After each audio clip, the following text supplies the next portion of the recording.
Muy bien, entonces vamos, esto lo vamos a hacer a pura pizarra el día de hoy.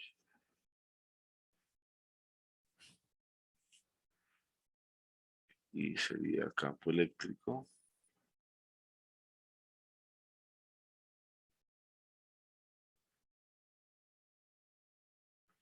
Distribuciones continuas.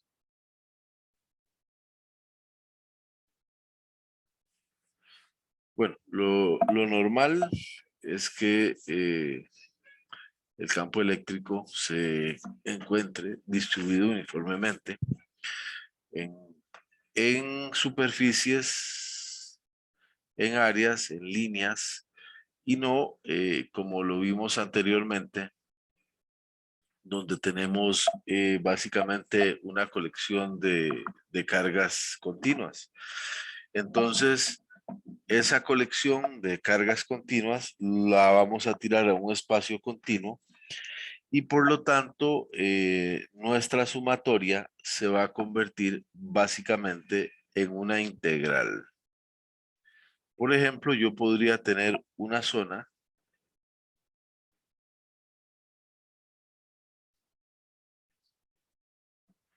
Se pueden imaginar la zona que quieran. Y vamos a tener por aquí diferenciales de carga muy pequeñitos. Si esto es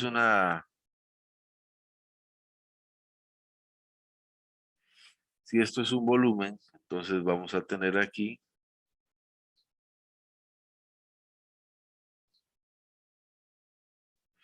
diferenciales de carga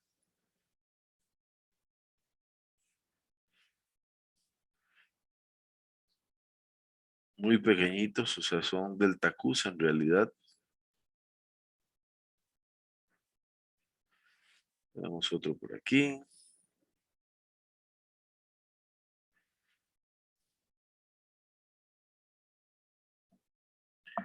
Y entonces esto es por ejemplo, podríamos decir que es un delta Q1,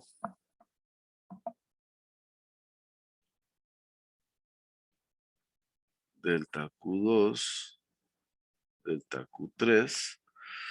Y si queremos encontrar el campo en este punto, vamos a tener que, vamos a suponer que las cargas son positivas, entonces el campo eléctrico sale.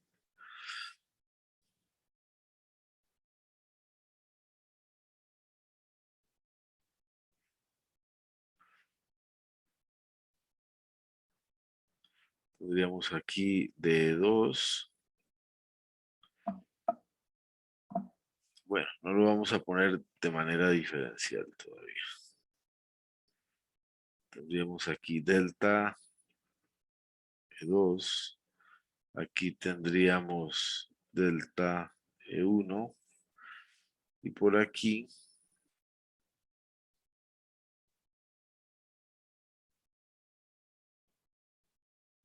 tendríamos el delta E3. Bueno, pero ahora o sea, ¿qué es lo que qué es lo que conocemos? ¿Cómo calculamos el campo? Bueno, como lo vimos la semana anterior, diríamos que el campo es igual a la suma desde I igual 1 hasta N de 1, 4pi epsilon sub 0 delta Q R cuadrado R unitario. Pero bueno, ahora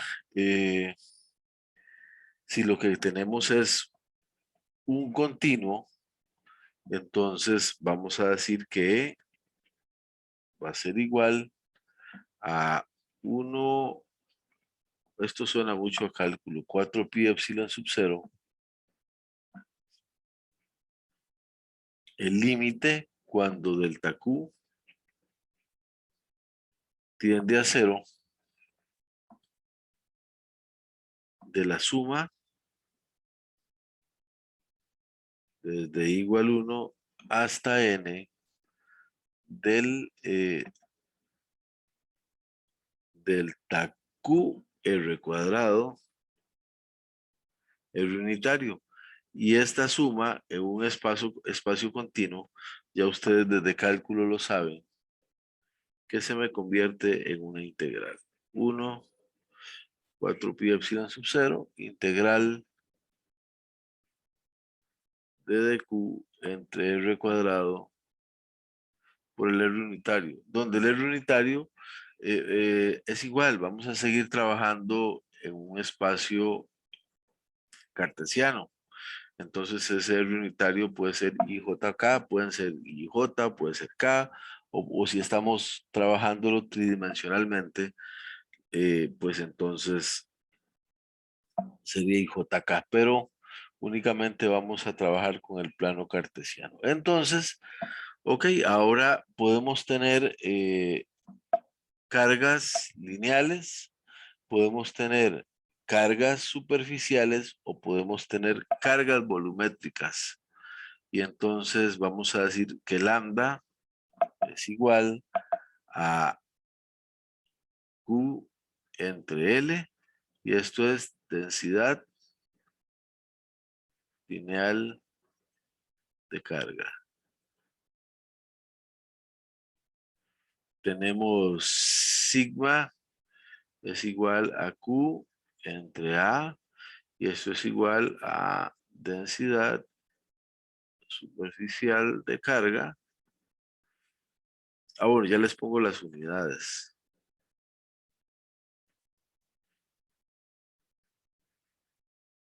Esto va a ser carga por unidad de longitud. Entonces las unidades es culombios por metro. Como aquí tenemos carga entre área, aquí vamos a tener culombios por metro cuadrado. Y después vamos a tener ρ, que es igual a Q entre V, y es la densidad volumétrica de carga. Y las unidades van a ser culombios entre metro. Entonces, el campo eléctrico se me va a convertir en un diferencial y vamos a decir que D es igual a 1 entre 4 pi epsilon sub 0 de Q R cuadrado. Si le pongo vector aquí, pues pongo el R unitario. Y el de Q, de acuerdo a lo que escribimos aquí, de Q va a ser igual a lambda de L, o puede ser igual a sigma de A, o puede ser igual a ρ de V. Cualquiera de las tres. Y entonces ahora lo que tenemos que hacer es buscar los diferenciales, y muchas veces vamos a hacer análisis de simetría para no tener que hacer más trabajo de la cuenta. Por ejemplo, vamos a suponer que tenemos una línea de carga.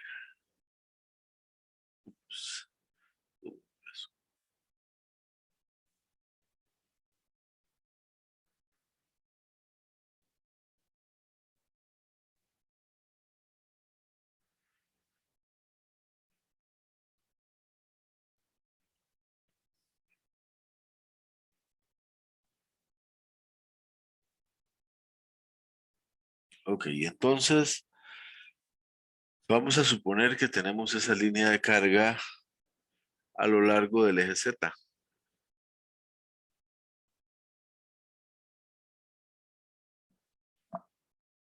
Vamos a poner ZY.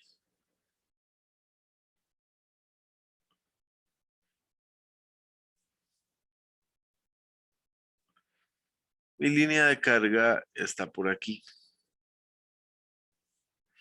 La voy a poner con, bueno, en realidad es que tiene volumen, pero Voy a exagerar un poquito.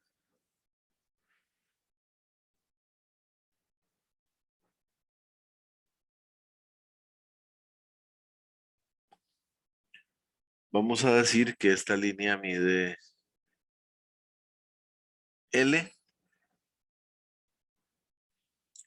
y que queremos encontrar el campo eléctrico que produce esa línea por acá. Y vamos a decir que tiene una lambda constante más lambda, le vamos a poner y que esa lambda es positiva. Ok, entonces ahora necesitamos un diferencial de carga. Vamos a suponer que tenemos un diferencial de carga por aquí, de Q. Y entonces ese de Q me va a producir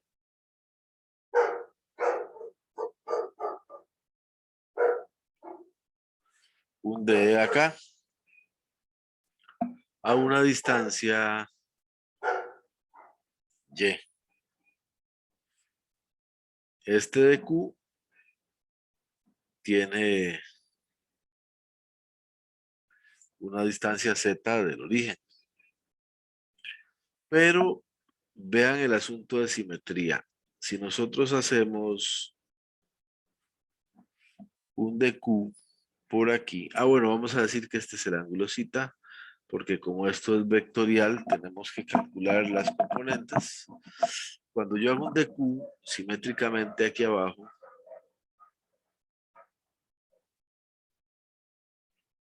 me va a quedar este D. Entonces, podemos ver que este D tiene componente para acá, este tiene componente para acá, y aquí las componentes se suman. Y aquí vamos a decir que el de la integral de dz es igual a 0, porque hay contribuciones hacia arriba y hacia abajo. Y entonces únicamente me queda Y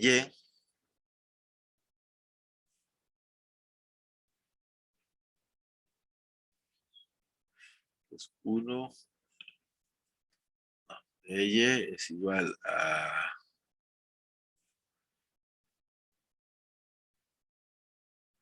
de por el coseno de cita, y entonces me queda que de Y es igual 1, 4 pi epsilon sub 0,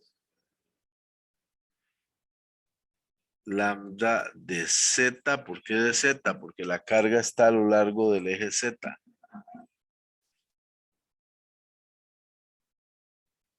R cuadrado coseno de cita. ¿A qué es igual el R cuadrado? Es la hipotenusa. Entonces vean que me queda Y cuadrado más Z cuadrado.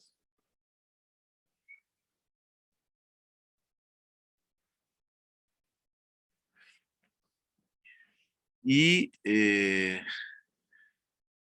el coseno de cita va a ser igual a Y entre, aquí lo puse mal, X cuadrado, Y cuadrado más Z cuadrado. No sé por qué puse esto aquí.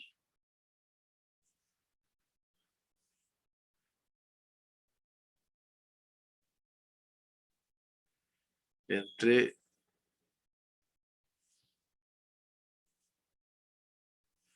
Y cuadrado más Z cuadrado raíz. Entonces, me voy a pasar de página.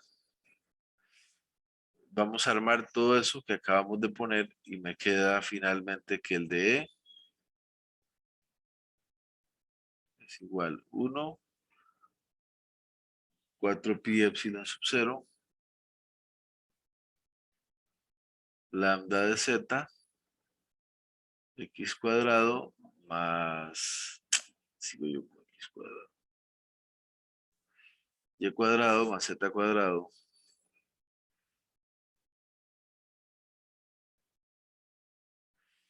por y entre y cuadrado más z cuadrado a la 1/2. Ya sabemos que esto va únicamente a lo largo del eje Y, porque ya sabemos que es un DY, entonces no es necesario seguirle poniendo el J ahí. Entonces me quedaría DE igual 1, 4 pi epsilon sub 0, lambda Y de Z entre Y cuadrado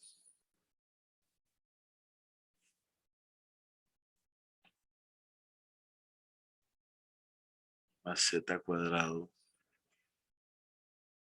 a la 3/2. Y ahora, si yo quiero encontrar el campo, pues debo integrar. Vean que la variable de integración es en Z, entonces el lambda Y yo lo puedo sacar. Me quedaría de E igual 1, perdón, de E no, ahora es E, porque ya vamos a integrar. 1, 4 pi epsilon sub 0, lambda Y, integral de Z entre X cuadrado más Y cuadrado a la 3/2. Y si vemos el dibujo, tenemos que integrar desde el inicio de la carga, que aquí sería menos L medios, hasta el final de la carga, que es L medios. Entonces, la integral iría desde menos L medios hasta L medios.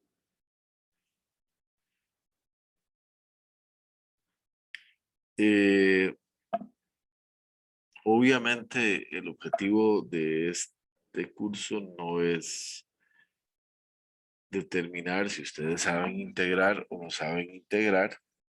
Entonces, una integral de ese tipo la pueden buscar en las tablas de integración. Entonces, es posible que les demos un buen compendio de tablas de integrales que tenemos para que les puedan servir. Pues, por ejemplo, la integral, o sea, desde una tabla, la integral la voy a copiar tal y como está en la tabla, ¿verdad? De Z, bueno, el libro dice de Y, de X, perdón, porque casi siempre se hace en X.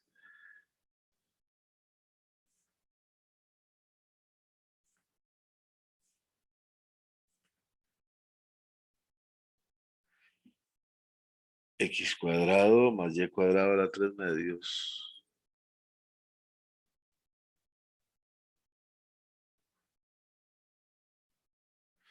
va a ser igual a X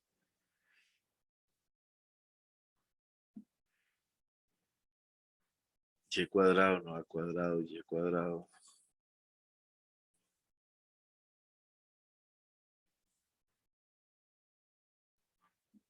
por X cuadrado más Y cuadrado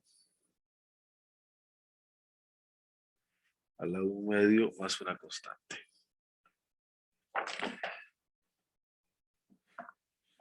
Si nosotros hacemos el hecho de que si lambda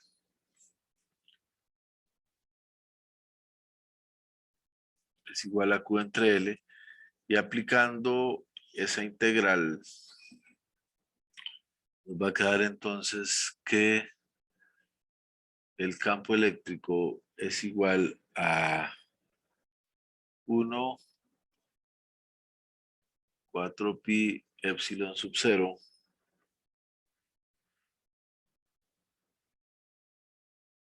Q entre L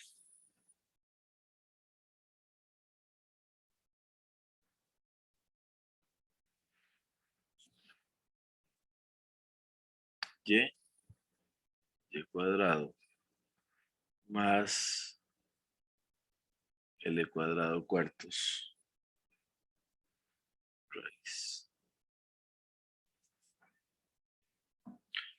Como les repito, aquí la intención no es que ustedes demuestren si saben integrar o no, sino que todo esto se puede hacer con tablas de integrales. Y repito, para esta prueba, que sería la 5,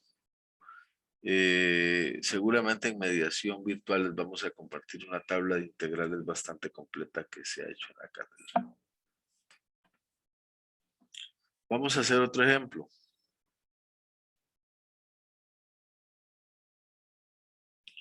Vamos a hacer un anillo cargado. Es el mismo que teníamos anteriormente. Supongamos que es una línea de carga, solo que esa línea de carga ahora la vamos a doblar en forma de un círculo.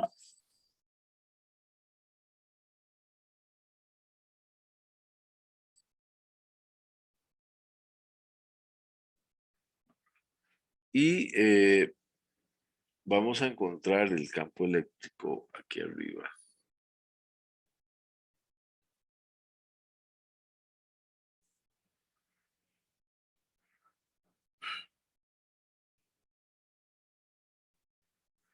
A lo largo del eje Z. Entonces vamos a tener, por ejemplo, un DQ por acá.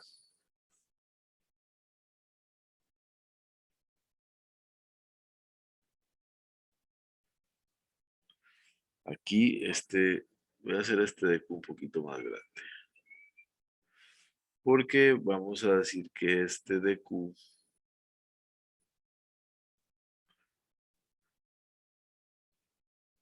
subtiende un ángulo de phi.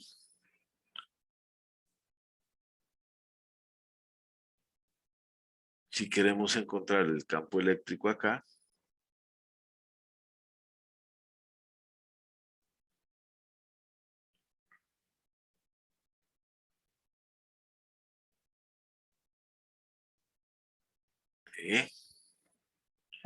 y aquí tenemos un ángulo zeta.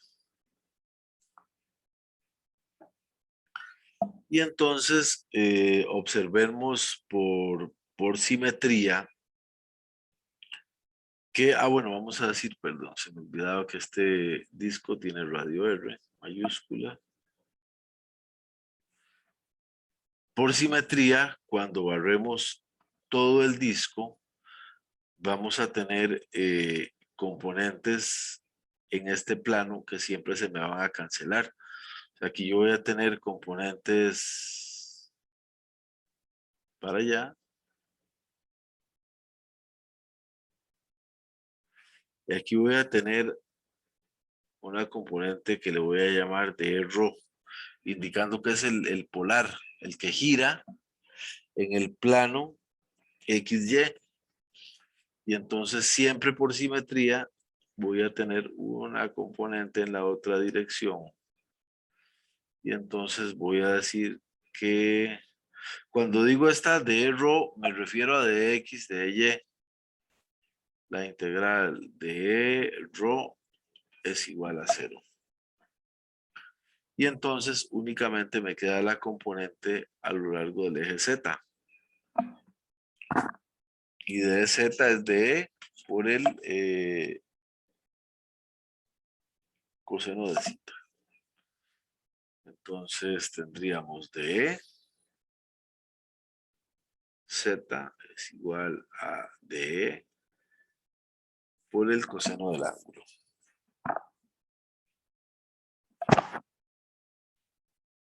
Y entonces me quedaría de E igual a 1 cuarto pi epsilon sub 0. Aquí hay que tener cuidado porque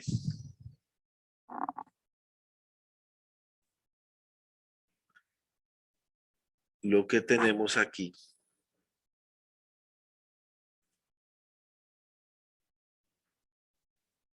es un DS, o sea, un pedacito de, de círculo. Y de acuerdo a eso que tenemos ahí, DS es igual a DS es igual a R de phi, donde phi es este ángulo que subtiende acá. Entonces de me va a quedar 1, 4 pi epsilon sub 0,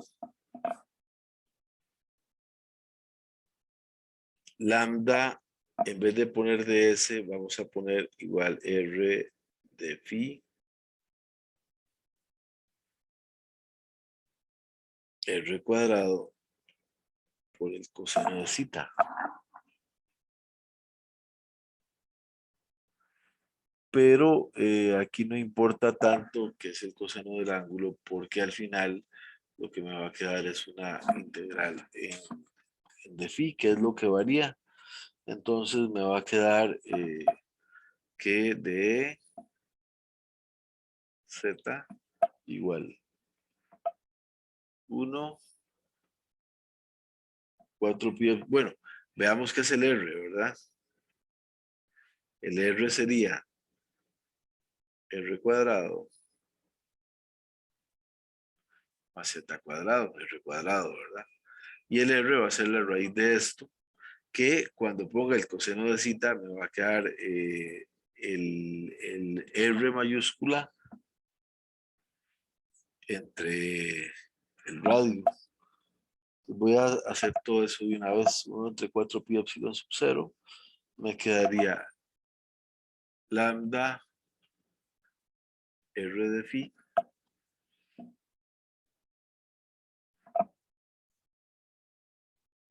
z cuadrado más R cuadrado por el coseno de zeta, que sería z entre z cuadrado más R cuadrado a la 1 medio. Y vean que aquí la variable de integración es de phi, entonces todo lo demás sale de la integral.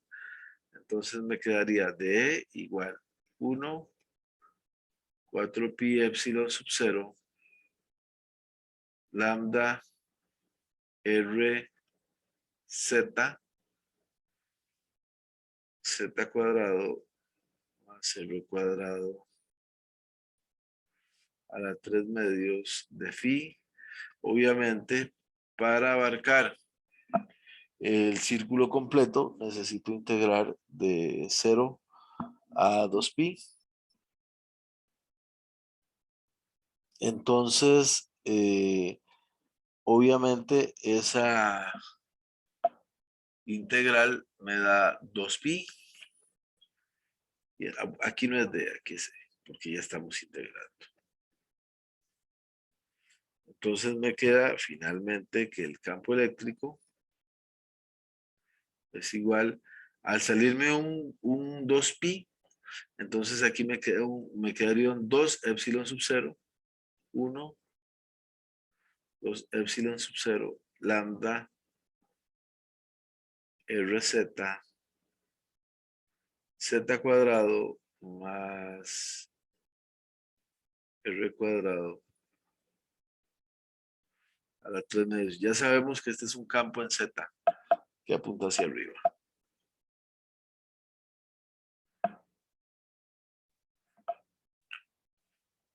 Vamos a hacer otro caso,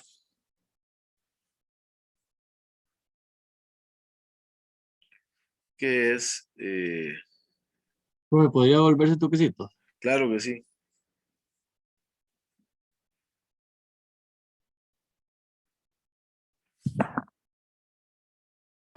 Listo, gracias. ok. Vamos a hacer otro caso, que es ahora un disco cargado.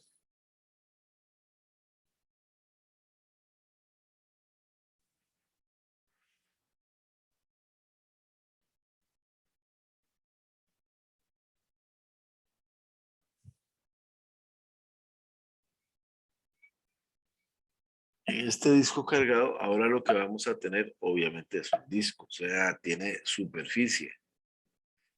Igual lo vamos a poner sobre el plano XY.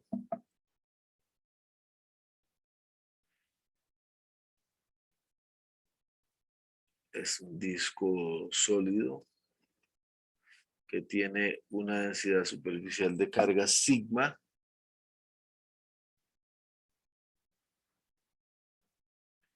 Lo vamos a poner sobre el plano Z. Vamos a dibujar aquí el diferencial, ahora tiene que ser un área.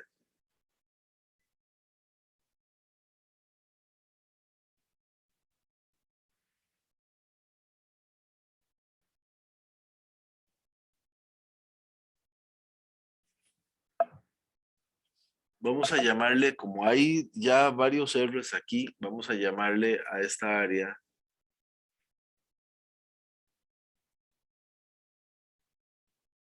DW. Y entonces vamos a tener que el R minúscula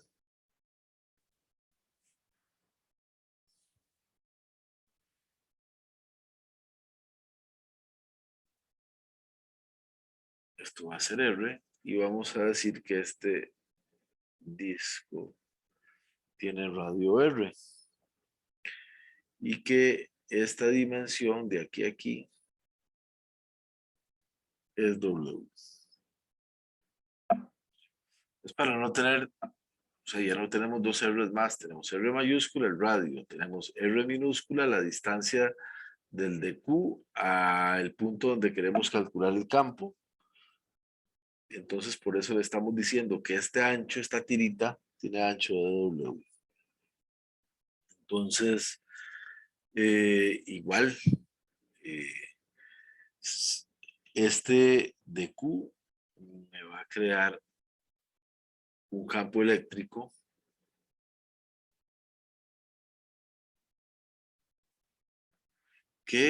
cuyas componentes polares se van a cancelar y solamente me queda dz. Igual, por aquí tenemos el ángulo de cita de z es igual a DE por el coseno de cita. Ahora,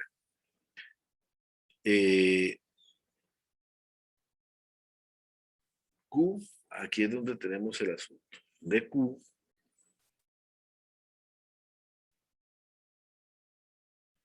es igual a sigma de A, pero de A no es otra cosa más que 2 pi W de W.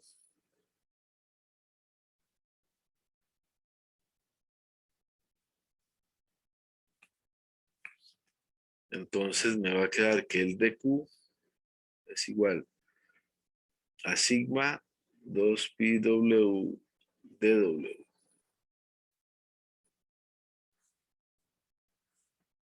¿Qué es el R cuadrado? R cuadrado es Z cuadrado más W cuadrado. ¿Qué es el coseno de cita?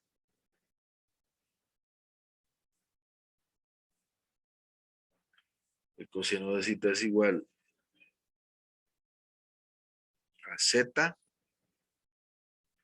entre R, que sería Z cuadrado más W cuadrado a la U medio.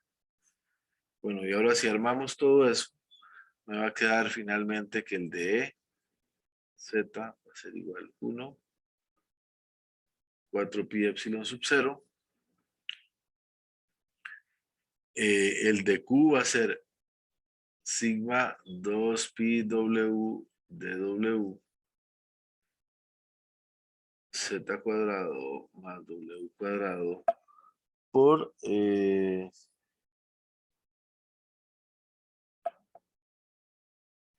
aquí no es Z, aquí es W, aquí me equivoqué.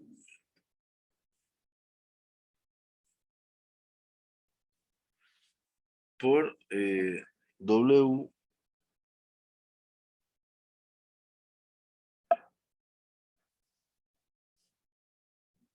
no está bien, es Z. está bien.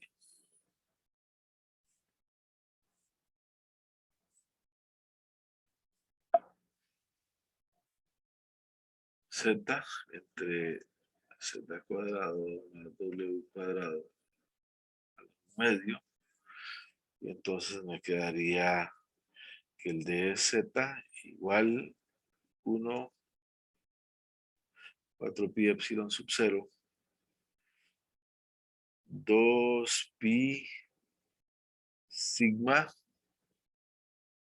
Z, que todo eso es constante, W de W Z cuadrado más W cuadrado a la 3 medios. Entonces, L va a ser igual a la integral de esto. Sacamos todo lo que no es variable de integración. Entonces me quedaría 1, 4 pi epsilon sub 0, 2 pi sigma Z, W de W, entre Z cuadrado más W cuadrado a la 3 medios. ¿Desde dónde hasta dónde vamos a tener que integrar? Desde 0 hasta F.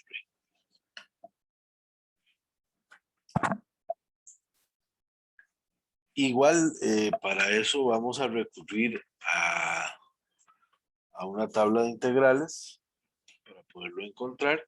Y entonces me quedaría que el EZ es igual a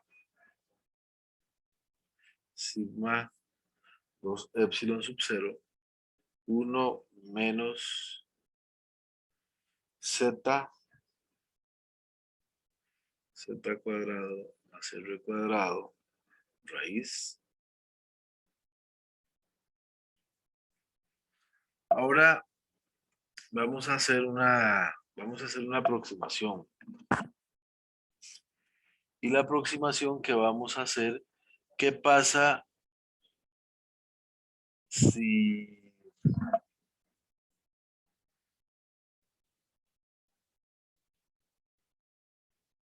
R tiende a infinito? O sea, si R tiende a infinito, ya esto no me interesa si es un disco o podría ser una hoja, porque si es infinito,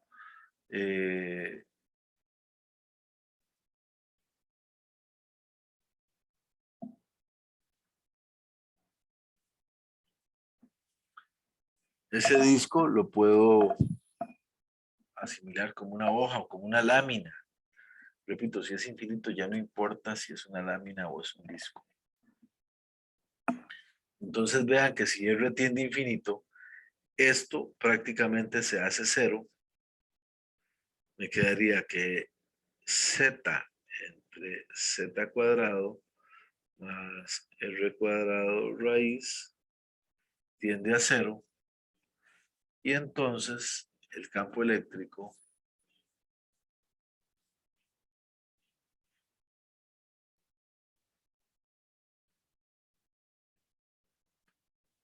es igual a sigma entre 2 epsilon sub 0. Ese resultado es un resultado muy importante porque lo vamos a usar más adelante cuando lo estemos aplicando en la ley de Gauss. Tenemos que recordar que aquí vamos a utilizar exactamente la misma convención que habíamos visto para el campo eléctrico, que salen de las cargas positivas y entran a las cargas negativas.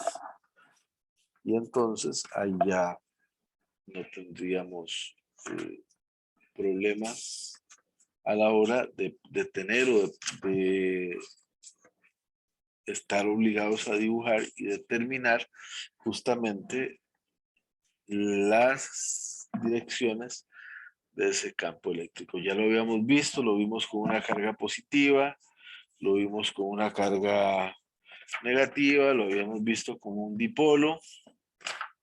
Y ahora creo que también cuando vimos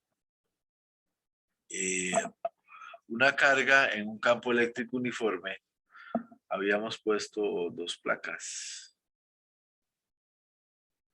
Una positiva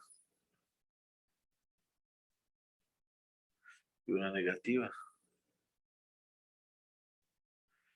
El campo que produce esta placa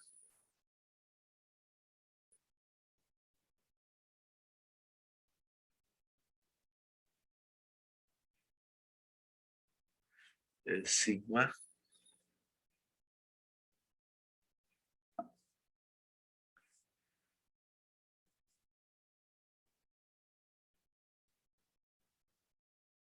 de 2 epsilon sub 0.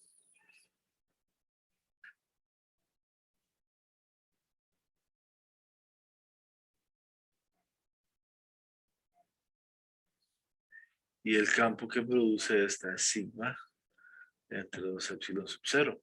Entonces, el campo aquí adentro es la suma de esos dos.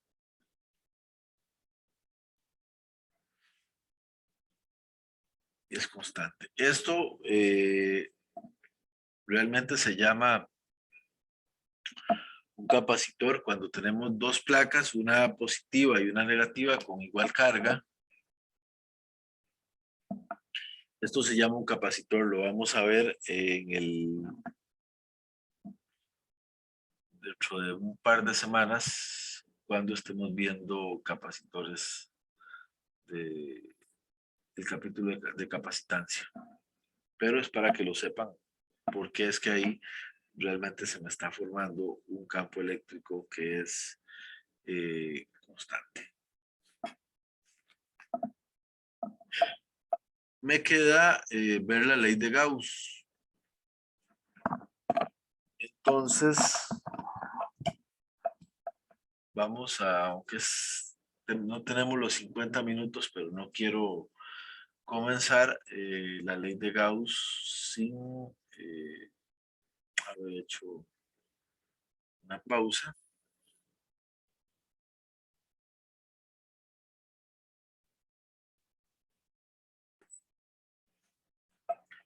Bueno, vamos a ver ahora la ley de Gauss. La ley de Gauss, como les indicaba anteriormente, se puede utilizar cuando las condiciones de simetría así lo permiten. La desventaja es que pues, no es utilizable siempre, sino que solo algunas veces es utilizable. La ley de Gauss está muy relacionada con el flujo de las líneas del campo eléctrico que atraviesan una superficie. Entonces, por ejemplo, en este dibujo tenemos una superficie.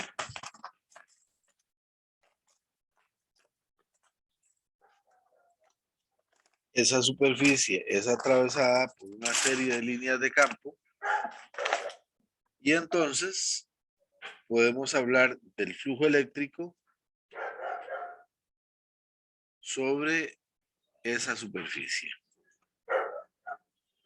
Entonces tenemos aquí las líneas de campo eléctrico atraviesan la superficie. Podríamos suponer que aquí, por ejemplo, tenemos un campo eléctrico constante, puesto que las líneas van en esta dirección.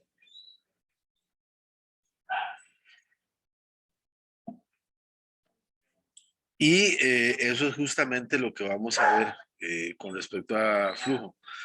El número de líneas a través de la superficie A que entra es igual que el que sale cuando el campo es externo. En este segundo caso tenemos un campo que está, una superficie que está inclinada, que es esta de acá, y una superficie que no está inclinada, pero exactamente todas las líneas que están pasando por aquí son exactamente igual a las líneas que están pasando por acá. Entonces, si el campo es externo, como en este caso, las líneas que entran es igual a la cantidad de líneas que van a salir de ese campo eléctrico. Siempre vamos a decir que el campo eléctrico hace un ángulo cita con el vector normal, porque recuerden que las áreas son orientables. Entonces, siempre el vector de área va a ser perpendicular a la superficie. Si la superficie tiene una forma extraña, pues el vector de área va a ir rotando ahí sobre la superficie, pero siempre en cualquier punto que yo lo ponga, tiene que ser perpendicular a esa superficie. Pues aquí yo tengo, estos cuadritos de aquí abajo son ampliaciones de estos de aquí. Entonces, este de aquí, al que le estamos llamando 3, aquí está el vector unitario normal a la superficie, el campo eléctrico y el ángulo que hay entre el campo eléctrico y el vector unitario normal. Lo mismo con este 2. Se dibuja el vector unitario normal que orienta el área. Vean la dirección que lleva el campo, que está bien mostrada aquí. Lo mismo con este 3 de acá. Está el campo eléctrico y el vector unitario normal a la superficie, perpendicular, en cada momento tiene que ser. Bueno, si tuviéramos una superficie un poco más uniforme y no tan extraña como esta de acá, entonces nos quedaría muchísimo más fácil poder determinar siempre el vector unitario normal perpendicular en cada punto que yo tenga de la caja. Ahora, el campo eléctrico en algunos casos no va a atravesar la superficie, que eso está bien. Entonces, si las líneas de campo no atraviesan la superficie, vamos a decir que sobre esas no existe flujo eléctrico, y lo vamos a ver ahorita en un rato. Siempre vamos a tener una superficie gaussiana, y la superficie gaussiana tiene que ser lo más parecida a la carga que yo quiero encerrar, porque necesitamos justamente esa superficie gaussiana para poder aplicar la ley de Gauss, porque la ley de Gauss se aplica sobre esa superficie gaussiana. Entonces, por ejemplo, aquí yo tengo una carga puntual, y lo más parecido a esa carga puntual es una esfera, y dibujamos el vector unitario normal aquí en cada punto. El flujo neto, por ejemplo, en este caso de aquí tenemos 3 superficies gaussianas.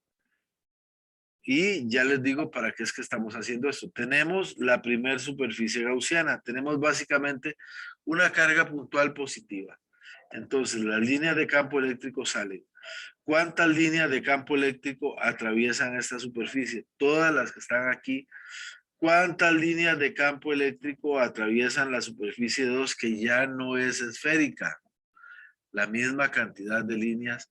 Y si nos vamos a la superficie más externa, ¿cuántas líneas de campo eléctrico están siendo o están atravesando esa superficie? Las mismas. Entonces, ¿qué significa esto? Que el flujo no depende de la cantidad de líneas que yo, perdón, del área, del tamaño de la superficie. El flujo eléctrico depende única y exclusivamente de la carga que yo tenga encerrada dentro. Porque vean que aquí las 3 superficies son diferentes, tienen áreas diferentes, tienen formas diferentes, y sin embargo el flujo eléctrico sobre ellas es exactamente el mismo. Porque el flujo, repito, no depende de la forma ni del tamaño de la superficie, sino depende de la carga que yo tenga encerrada.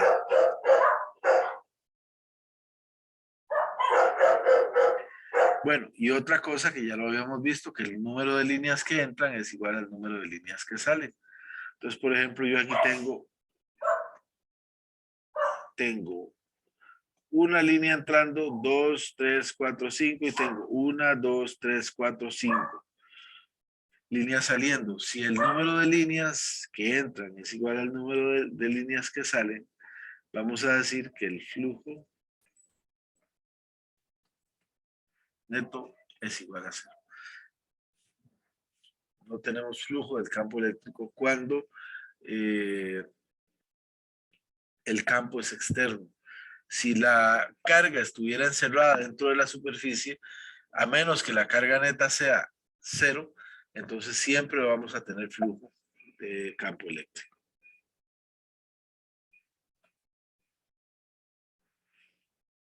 Bueno, este es Gauss. Gauss fue un genio, la verdad. Es uno de los grandes matemáticos que ha dado la historia. De hecho, obviamente la ley de Gauss es una ley propuesta por él, pero que tiene aplicaciones a muchísimos campos, y uno de ellos es el campo de la física.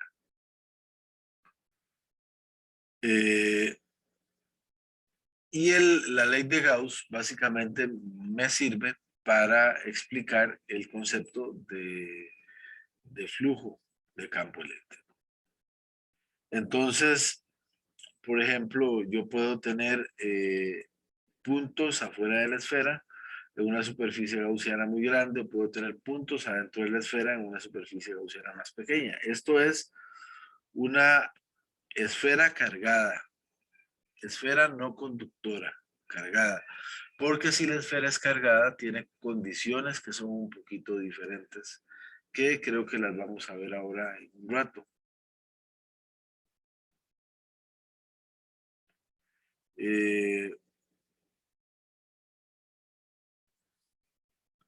Seguramente no lo voy a hacer ahora, seguramente el jueves voy a hacer este problema porque yo creo que es importante para aplicar el Gauss adentro y afuera de una esfera cargada. Pero veamos aquí este caso. Tenemos una línea cargada, similar a la que habíamos hecho cuando hicimos integración. Entonces, recuerden las condiciones que debemos cumplir para poder aplicar la ley de Gauss. Uno, que el campo tenga una alta simetría. Y dos, que yo pueda dibujar una superficie gaussiana lo más parecida a la carga que yo estoy encerrando, y que en esa superficie el campo eléctrico tenga el mismo valor en todo punto. Porque si no tiene el mismo valor en todo punto, no tiene sentido, porque igual tendría que hacer una integral. Y lo que estoy buscando con la ley de Gauss es no hacer la integral.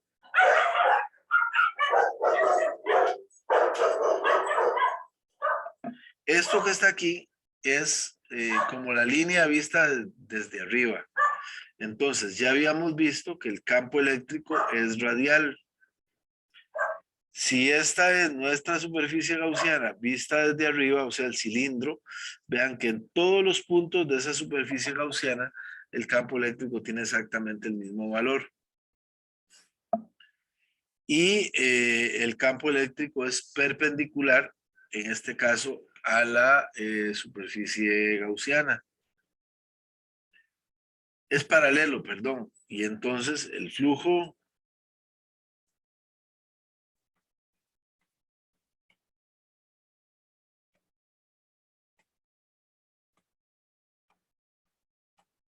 siempre vamos a decir que es la integral de E por dA.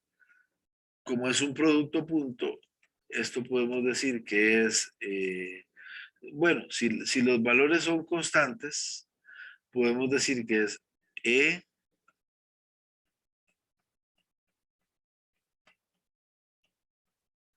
por A por el coseno del ángulo. El coseno de 0 es 1. Entonces, cuando el campo eléctrico y el vector unitario normal son paralelos, el flujo es máximo. Ahora, si el campo eléctrico fuese hacia arriba,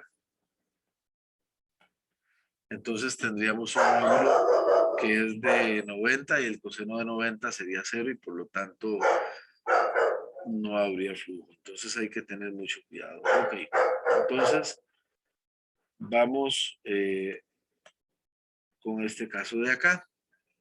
Entonces, ¿qué es lo que nos dice la ley de Gauss? La ley de Gauss nos dice que que el flujo, que es esta expresión que está aquí, es igual a la carga encerrada entre epsilon sub 0. Y entonces yo lo que ando buscando es tener una alta simetría en el campo para no tener que hacer la integral y utilizar el concepto de flujo para encontrar el campo. Entonces, en este caso que está por aquí, vean que el cilindro tiene radio R, tiene longitud L. Entonces, el área es o sea, yo tengo una hoja, imagínense que tengo una hoja doblada en forma de cilindro. Si yo la estiro, me queda un rectángulo que mide 2πr arriba y que mide L abajo. Entonces, tendríamos que el área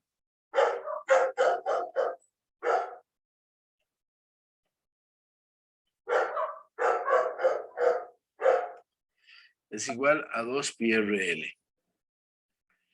Entonces, vamos a decir que, bueno, y además de eso, el campo en toda la superficie gaussiana es constante. Entonces, vamos a decir Q encerrada entre epsilon sub 0 es igual a E por 2πrl, que es el campo por el área. Entonces, ¿cuánto me va a quedar el campo? Simple y sencillamente despejo y me queda que el campo es igual a Q encerrada 2πrl epsilon sub 0. Ahora, si este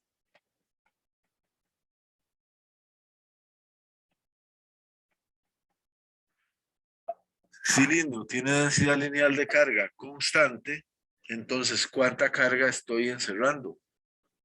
Estoy encerrando una carga que es igual a, o sea, lambda es igual a Q entre L. Entonces va a ser la carga que encierro entre L.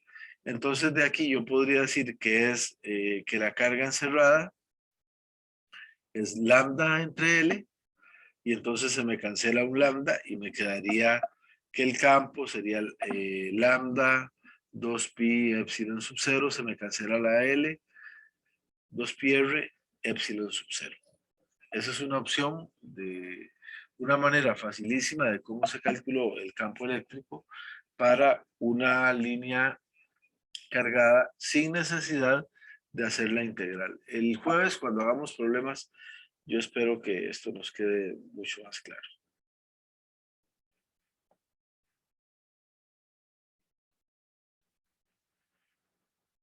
Tenemos este otro caso, que este caso se parece al que acabamos de hacer por integración, donde habíamos dicho que si la lámina es infinita, entonces el campo quedaba sigma entre epsilon sub 0. Y recuerden todo el proceso de integración que habíamos tenido que hacer para poder llegar a ese resultado.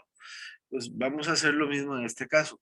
Si yo viera la línea de esta manera, la lámina de esta manera, tendríamos líneas de campo saliendo y líneas de campo entrando. Entonces vean acá cómo yo simplemente lo que hago es atravesar la superficie gaussiana por un cilindro. Y entonces tengo campo aquí y tengo también el vector unitario normal aquí. Y aquí también voy a tener el vector unitario normal en esta dirección. Y lo que tengo son dos superficies. Entonces igual vuelvo a aplicar la ley de Gauss. La integral de E por A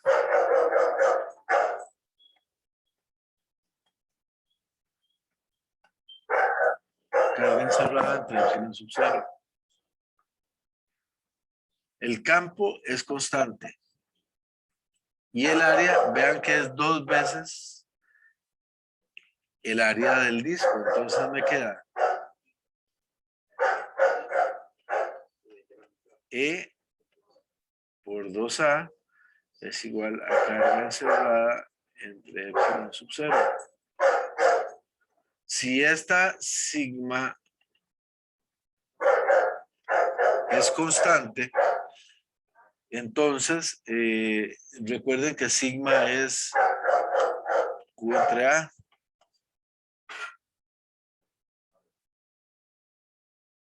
Entonces, la carga que yo tengo encerrada va a ser igual a Q por A. O sea, carga encerrada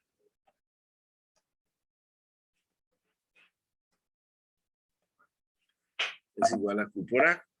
Entonces, despejo y me queda E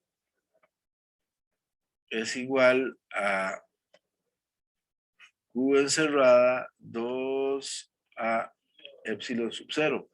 Pero si la carga encerrada es Q por A, entonces finalmente me quedaría que el campo es igual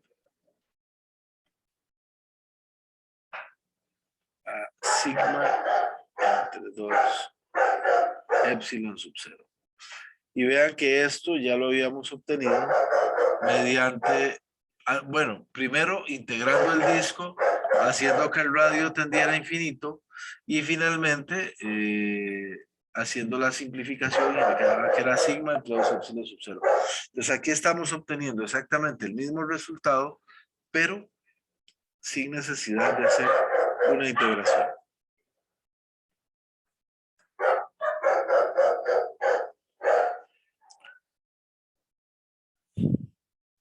Bueno, este es el flujo a través de la superficie gaussiana. Esto tiene que ver con esto es un capacitor, como habíamos dicho anteriormente, cuyas placas son paralelas y de carga completamente diferente. Y aquí lo que voy a tener son los conductores de equilibrio electrostático. Un momentito.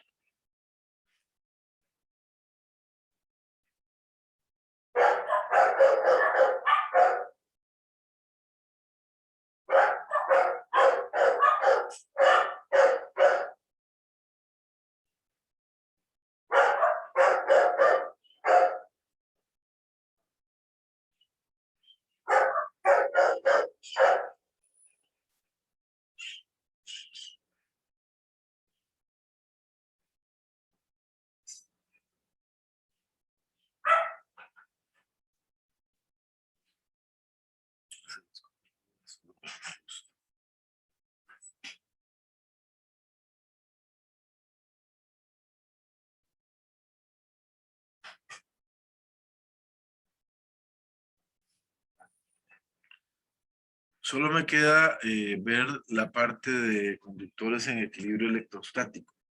Voy a pasarme un momento a la pizarra.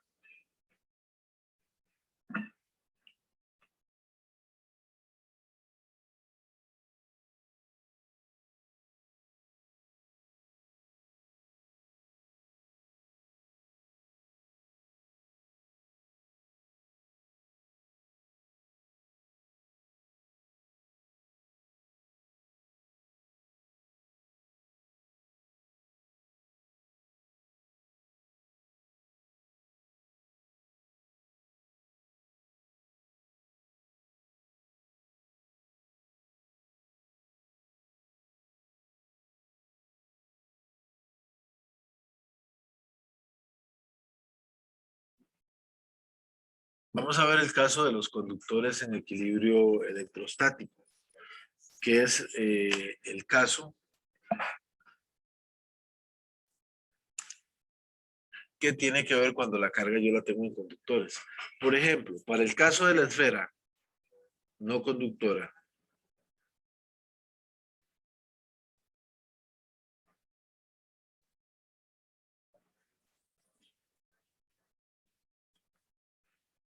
En la esfera no conductora,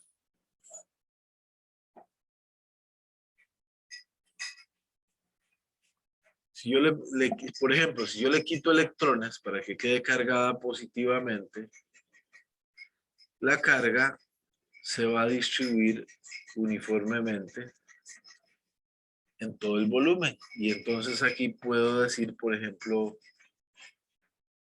que ρ es constante. Pero si ahora yo tengo una esfera no conductora, las cosas cambian. Perdón, esfera conductora. Recuerden que en un conductor las cargas pueden moverse libremente a través de la superficie, del volumen, de lo que sea. Y entonces, si se pueden mover libremente, ellas van a... Aquí estas cargas quieren buscar la distancia en la cual la fuerza de repulsión sea mínima, pero no pueden porque no se pueden mover. Pero en la esfera conductora sí se pueden mover. Y entonces, si esto fuera una superficie, las cargas van a residir completamente en la superficie. Entonces, por ejemplo, si yo hiciera una superficie gaussiana aquí,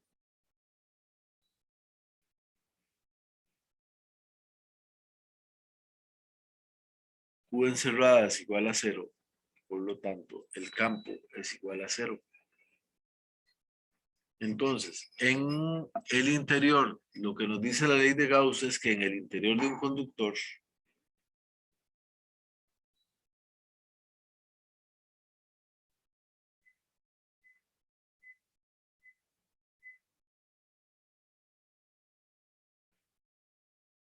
el campo eléctrico siempre va a ser 0. Porque las cargas van a residir en la superficie.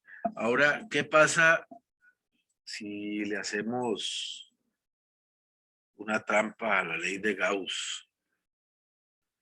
Y entonces tenemos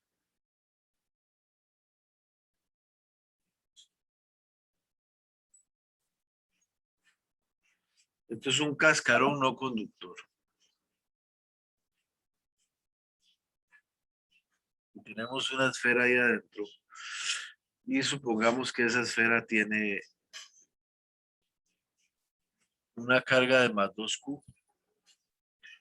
Si la ley de Gauss se sigue cumpliendo, yo debería hacer una superficie gaussiana en el interior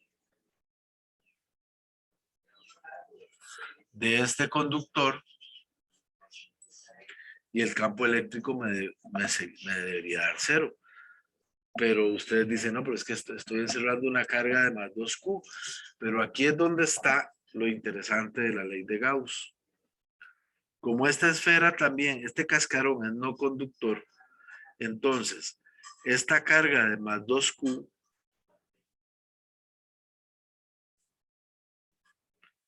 me va a traer una carga aquí.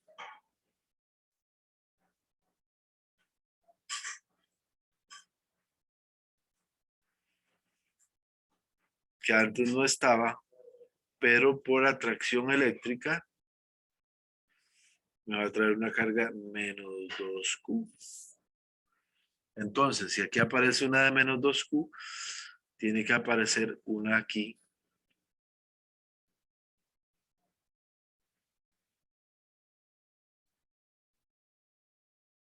de más 2Q. Entonces, ahora sí, yo hago la superficie gaussiana aquí y ahora tengo menos 2Q más 2Q, 0. Por lo tanto, aquí seguimos teniendo que el campo eléctrico es igual a 0. Entonces, por más trampa que yo le quiera hacer a la ley de Gauss, no lo voy a lograr. Porque siempre la ley de Gauss se va a encargar de inducir la carga que yo tengo de tal manera que siempre dentro de el conductor, el campo eléctrico sea invariablemente